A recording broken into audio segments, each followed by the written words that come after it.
संगे इथे त्या मॅडम आहेत त्या मशनीवाल्या त्यांना कामाचं विचारू आपल्याला काम भेटतंय का नाही ते विचारू की मग काय होतंय तेव्हा. एवढ्या सगळ्या महिला आपल्याकडे कामं करतात आणि तुम्हाला काय काम मिळणार? अहो तुम्हाला काय सांगायचं मॅडम, तिकडं तो नवरा नासका मला सोडून तिथं सगळं आईचं ऐकतोय आणि सगळं तिचं ऐकतोय म्हणून मी पण आली बघा इकडं निघून. मग म्हटलं आता इथं काहीतरी काम धंदा तरी म्हटलं बघितलंच पाहिजे. मॅडम बर माझी परिस्थिती काय तुमच्यापासून लपली का हो सांगा. हा? तुझी परिस्थिती काय 5वीलाच पुजली बाई. मग काय इंद बेकार धिकीर गायच्या आपला काय ए गायच्या बेचप काय नाही बाबा. कार ती पहिले 500 दे माझं राहिलेलं. लागा ते 500 बाराला का तुझा जीव गुतलाय मग काय? त्या सांगा की राव ह्याला हा अरे इंदबेकर 500 रुपये देऊन टाका. अरे अहो देऊन टाक ना. अहो, काय त्यांच्याकडे नाही माझं त्यांच्याकडे आहे तर काय राव तुम्ही पण. लागा हे तापा कुठं चालला मॅडम? हा कुठं चाललाय?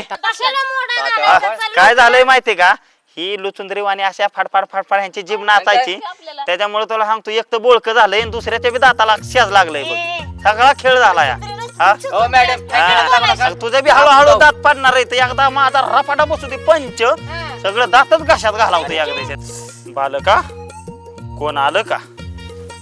हाय आला अजून कोण महाराज? कस काय? बरं जाऊ दे. हा तर आपण काय करू, हा गांजा वडत बसू. कुठं कुठं चिलीम आपली हे माकडा तळवटा खाली चिलीम ठेवली. आहो माफी असावी माफी. लुंगीत कुठं हात मग?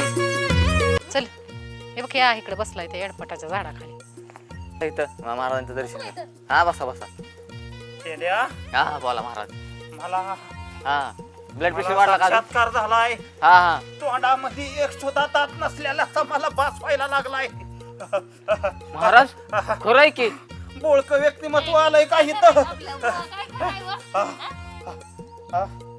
महाराजाला काही विचारू का नको? मी त्यांच्या आलाय.